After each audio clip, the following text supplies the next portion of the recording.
there, and welcome to another beautiful episode of Property and Palava. My name is Koinsala Shobanjo, and today we'll be discussing an interesting topic. I know so many of you are really interested in today's topic, which is inspection fee. Do you think it's a scam or a national tradition? With me today discussing this intriguing and educational topic, we have Madam Mercy.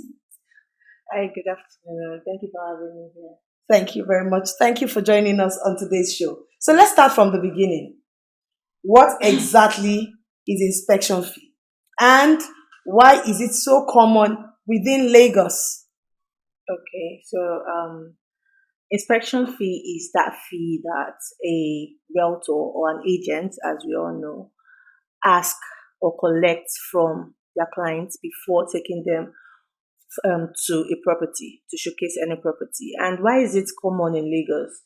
I think it's a way of gatekeeping because a whole lot of clients currently they waste time, and also they is it that they don't have, maybe they don't have this how should I put it now, they don't have this readiness, so they want to check so many properties at the end of the day, wasting the agent's time. So it's just a form of gatekeeping until let me know you're ready, you're serious about getting this particular property. Okay. Thank you. Thank you for responding to that question. So would you say this inspection fee, would you say it is legal or something people have just gotten used to or they've just normalized? Well, it's currently it doesn't have any legal backing, Okay. but it's also not illegal.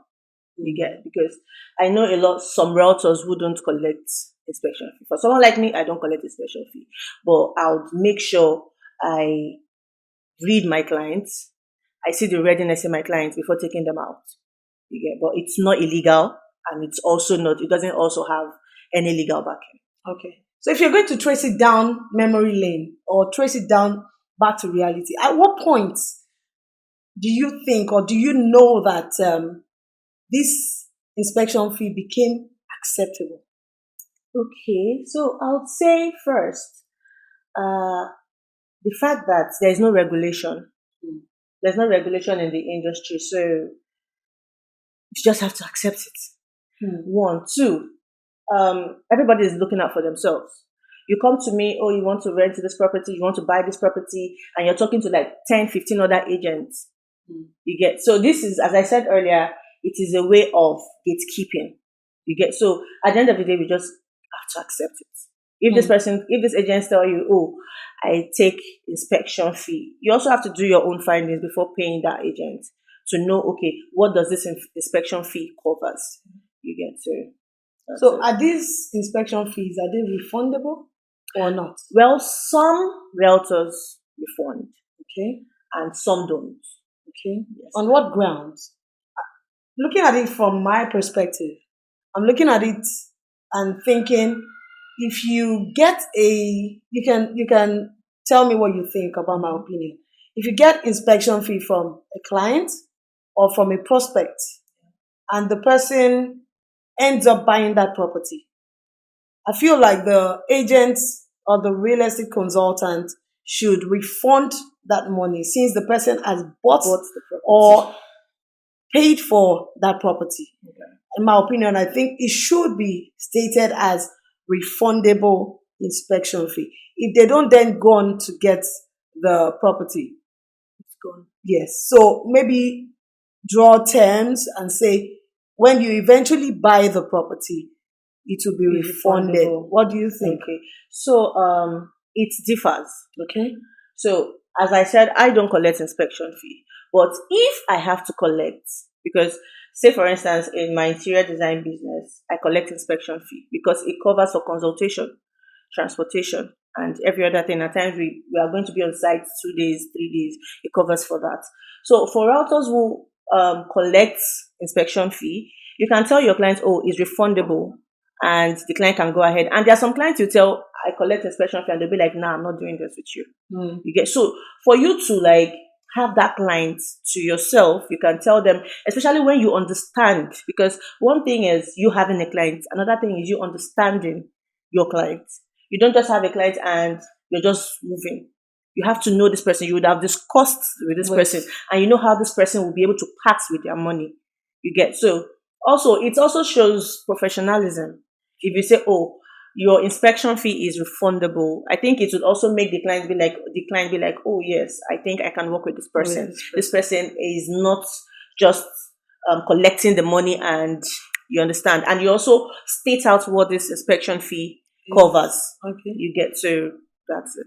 So if I'm to ask, what are inspection fees used for?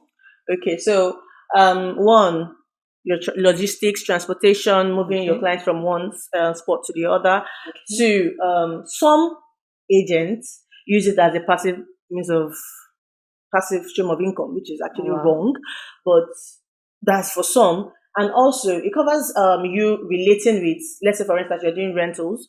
It covers you relating with the caretaker, whoever is in charge of Charge of that the property. property. Yeah, so that's what it's supposed to cover. Okay. Yeah. Okay.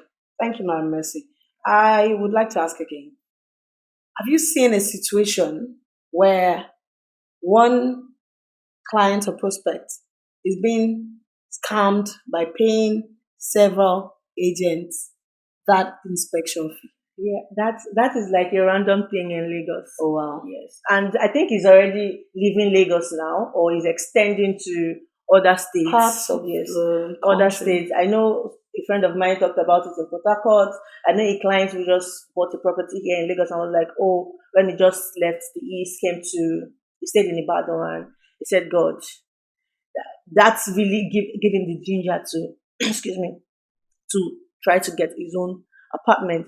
So that on that note, a client, that's why they say most times you as a client try to stay in one place. Have a particular realtor or agent. You get. Don't try to relate to or reach out to like three, four, Too five, many. because at the end of the day you just jump pack yourself and they'll show you one particular property 5 different times. Because these properties most times are not exclusive listings. No. You get so, and you paid Madam A, you paid her 10,000 naira, let's say, for the inspection fee, and she takes you to this particular house. You don't like it.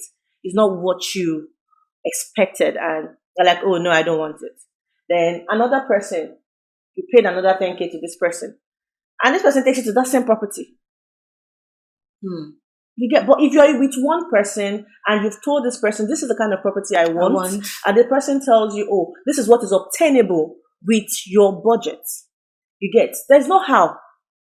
Of course, before you even get to that point, you'd have done your due diligence, of course, and know that, okay, this person is a professional in the business.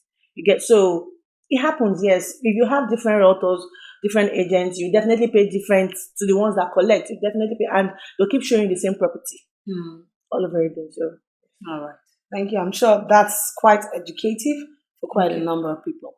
I'd like to ask you: do you think people should boycott the inspection fee? Should I boycott it? If you say I should pay an inspection fee, can I just brush you aside and move on to someone else who is not requesting for inspection? What are the pros and the cons? What do I stand to gain from a realtor that I pay inspection fee to? Okay, so if I say you should boycott inspection fee now, what is the probability that you'd get what you really want? What if that particular person, that particular agent you're boycotting has this particular property you're looking for? You get, so you can actually come to a consensus like, okay, you know what, this inspection fee, I'm going to pay you, but I want to see what is in it. Send me videos, pictures of this particular, you that you want to pay 2 million, 5 million for a property, 10,000 naira, 20,000 naira should actually not be the problem. If you know you're dealing with a reputable and a professional agent or realtor. You get, so I wouldn't say you should boycott. I would say you should just state your terms. Instead, okay, I'm giving you this inspection fee. You're showing me not one property, 2, 3 properties. And before you show me those 3 properties, send me the live pictures, the location, the details of that particular property. Is the area flooded? Is the security good, and all of everything you know you need or you would expect wherever you're staying, all of those details should be sent to you. Then you can now say, okay, yes, here is my inspection fee, refundable or not. All right. Thank you very much, Madam Mercy. On another note, what's the safest way to approach house hunting without getting scammed? What's your safest? What do you think is the safest way? Uh, the safe. Let me start with the safe word. The safe word is professionalism. Okay. Now, anybody can come to you and say, "I'm an agent." Is the person professional? The person reaching out to you, did you sense that professionalism in the person? So, for you to be safe, you also have to deal with the right thing. You have to do it the right way. You have to go the right route. You get, so you just meet somebody and the person is telling you, oh, this. The person is hasting you. Oh, the property is this. Oh, you have to pay this. I had a friend like 2-3 weeks ago. He reached out to me, wanted a property somewhere, and I don't do rentals there because I know how their agents there. They don't do anything professional. Even if a client tells me I want a property, I'll be like, hey, I'm not interested. Not You within that understand? access. So he said, oh, so they use this local agent and he paid agency fee. It was even in the group. He paid agency fee. He said he paid 10,000 naira. And the agent just stopped picking his calls. Oh, wow. And he called me and was like, hey, is this how they behave? I said, hands are not there. I told you, I don't deal in these areas because this is how they do. So instead, I gave him another way to go about it, which since we're not talking about it, I'm not going to. But what I'm trying to say is just relate with safe people. And who are the safe people? The professionals. Go the right way. Check out for their offices. Check out for their social presence. Not about the what's it called? The numbers. It's not about this agent has 50,000 followers. It's not about that. The agent can even have 500 followers, but is as real and professional as you would never even imagine. But check, does this person share the right details, the right views about real estate? Does this person know their onions? Does this person know what they are doing? Can this person advise me on what to do and what not to do? So if this person ticks all those boxes, yes, of course. But if not, and you still go ahead, it is on you. To be scammed. Yeah. All right. So on the final note, if someone is house hunting today in one sentence, what is the one rule for them never to break? Don't break this rule if you are looking for a house. Don't break this rule if you're looking for a house. Don't break the rule of professionalism. I will still stand on that. Don't say, I know somebody that knows somebody. What if the somebody that you know, it was just due to one or two things or reason that made that person do it right that time? And now you need this person can decide to just, because that is not their route. So I would still say, don't break that rule of professionalism. Yes, it might come at a cost, but the cost won't be too much for you to bear. I've seen agents, local agents they would tell the landlord to up the price of the house. It's not as if that money is coming to them, but because they want to collect that agency. Because if the price is up, the agency is up.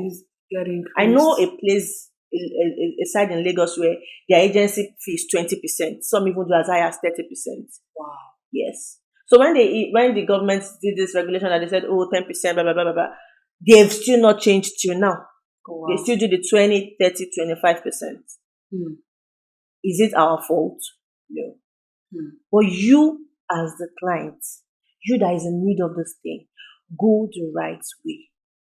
Go the professional way. It might cost you, but it won't cost you so much. Like you losing your money. Agents collect, rents, and you not see them. Yes, they do it. Any agent that tells you pay the rent to me, just know that's not a professional. Sure.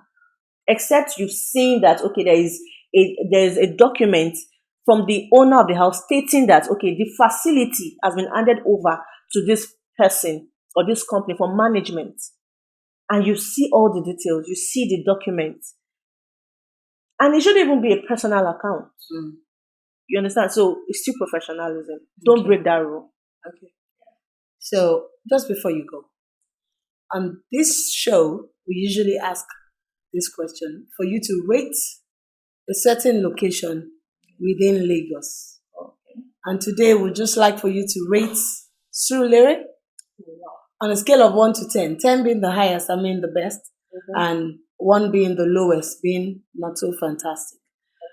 Would like for you to rate Surulere. You know, Surulere has different axes anyway. Yeah. So you can choose a certain axis for you to rate. Okay. Yeah? I'd like for you to rate Surulere. Rate Surulere on a scale of 1 to 10 based on security, accessibility, flood risk, and affordability. Okay. For security, surely, I would say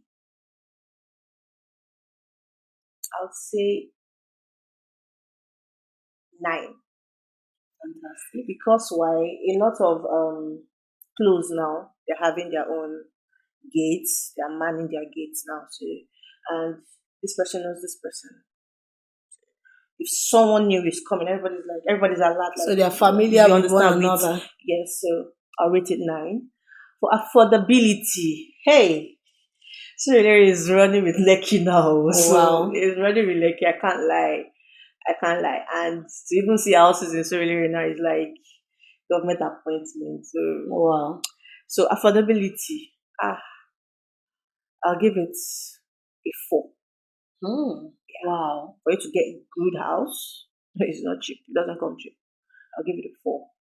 Then for flood risk, actually there's some sites in Surulere that floods. Yes, there's some sites in Surulere that floods. So I'll give that a 6. Yeah, because it's not like It everywhere. doesn't go But around. those particular places, when it floods, it floods. It floods. Yes. When it floods, it stays there for days. Wow. Yes. And what's the last And accessibility. one? Accessibility, of course, 10/10. Wow. Yes, it's accessible It's anywhere. the center It's of the Lagos. center of Lagos. Just live in Surulere, you can touch everywhere. It has different routes, different in and out. You're sure? I'm very sure. Okay. I'm very sure. All right. Thank you very much for joining us on today's show. Thank you for educating our viewers, and thank you for giving it to us really plain and pure. Thank you for having me. And that's it on today's episode of Property and Palava, proudly brought to you by Formidable Corporate Partners. Remember to subscribe to this YouTube channel, like, share, and comment. I remain your host. My name is Koinsala Shovanjo. See you on the next one. Cheers.